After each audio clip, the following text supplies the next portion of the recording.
దివంగత ముఖ్యమంత్రి శ్రీ వైఎస్ రాజశేఖర రెడ్డి గారి 77వ జయంతి ఘనంగా జరుపుకుంటున్నాం.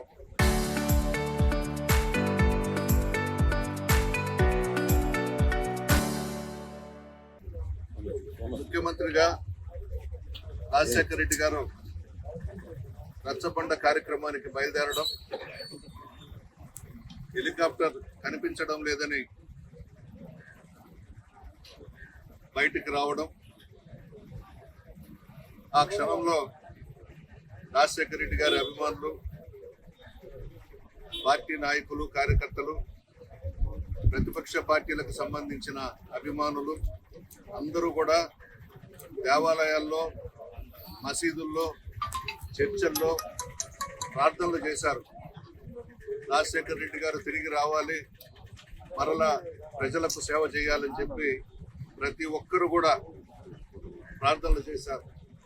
కానీ దురదృష్టవశాత్తు భగవంతుడు ఒక గొప్ప నాయకుడిని త్వరగా తీసుకెళ్లిపోవడం జరిగింది.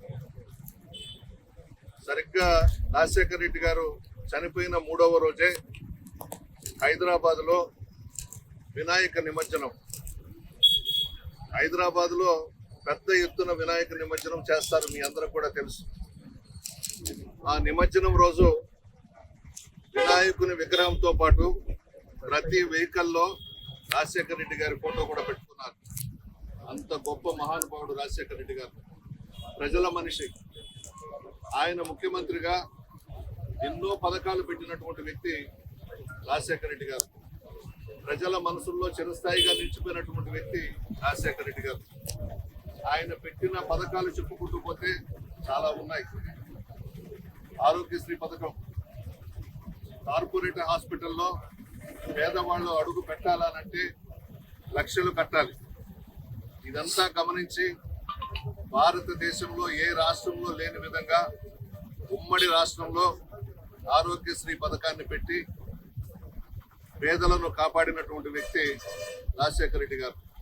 అదేవిధంగా పేద విద్యార్థులు ఫీజు రియంబర్స్మెంట్, ఇది చాలా గొప్ప పథకం. చాలా మంది పేద విద్యార్థులను ఆదుకున్నటువంటి వ్యక్తి రాజశేఖర రెడ్డి గారు. మన నెల్లూరు జిల్లాలో సంగం బ్యారేజ్ కానీ, నెల్లూరు బ్యారేజ్ కానీ తీసుకువచ్చింది రాజశేఖర రెడ్డి గారు. ఆయన హయాంలోనే శాంక్షన్స్ అయినాయి, ఆయన హయాంలోనే శంకుస్థాపన కూడా చేయడం జరిగింది. నెల్లూరు జిల్లాకి ఒక ప్రత్యేకమైనటువంటి గుర్తింపు వచ్చిందనంటే కృష్ణపట్నం పోర్టు కానీ అన్ని కూడా రాజశేఖర రెడ్డి గారి హయాంలోనే మనకు వచ్చాయి.